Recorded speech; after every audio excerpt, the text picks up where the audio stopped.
एक राज्य के राजा को जो कोई भी मिले सभी से कुछ न कुछ पूछकर सीखते रहने का स्वभाव हो गया था। उसके इस स्वभाव के कारण ही उसने काफ़ी कम उम्र में बहुत ही ज़्यादा अनुभव ग्रहण कर लिया था। सीखते रहने की इस प्रवृत्ति के कारण वह हमेशा किसी न किसी से कुछ न कुछ पूछता रहता था। एक बार राजा राज्य भ्रमण के लिए भेष बदलकर अपने महल से बाहर निकला ही था कि उसे महल के बाहर ही एक वृद्ध किसान मिल गया। किसान के बाल पक गए थे, लेकिन शरीर में अभी भी जवानों जैसी चेतना विद्यमान थी।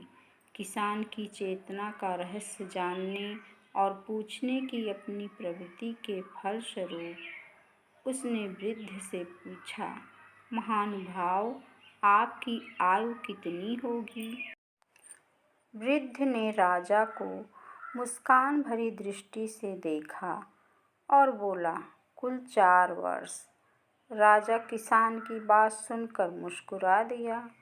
राजा ने सोचा वृद्ध शायद मजाक कर रहा है, इसलिए राजा ने दोबारा किसान से वही सवाल पूछा, लेकिन इस बार भी किसान ने वही जवाब दिया। किसान का जवाब सुन राजा क्रोध से भर गया।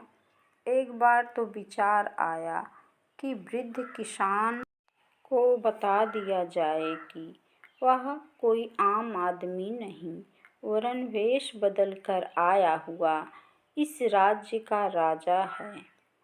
लेकिन फिर राजा को अपने गुरुवर की कही एक बात याद आई कि क्रोध और उत्तेजित हो उठने वाले व्यक्ति कभी भी ज्ञान हासिल नहीं कर सकते।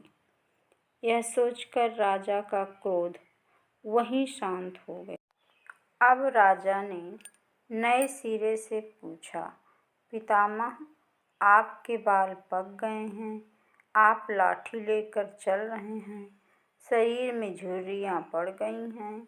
मेरा अनुमान है कि आप 80 वर्ष से कम के ना होंगे, लेकिन फिर भी आपकी उम्र महज 4 वर्ष की बता रहे हैं। यह कैसे संभव हो सकता है? वृद्ध ने गंभीर होकर कहा, आप बिल्कुल ठीक कह रहे हैं। मेरी उम्र 80 वर्ष ही है, किंतु मैंने अपनी जिंदगी के 76 वर्ष धन कमाने, ब्याह शादी करने और बच्चे पैदा करने में गंवा दिए। ऐसा जीवन तो कोई पशु भी जी सकता है, इसलिए मैं उसे जीवन नहीं मानता। यह बात मुझे 4 वर्ष पहले समझ आई और मैंने अपना जीवन ईश्वर उपासना, जप तप, करुणा और सेवा में लगा दिया। इसलिए मैं अपने आप को महज 4 वर्ष का ही मानता हूँ। राजा को वृद्ध की बात समझ आ गई और वह राजमहल लौटकर सादगी, सेवा और सज्जनता का जीवन यापन करने लगे। यह कहानी केवल मनोरंजन के लिए है।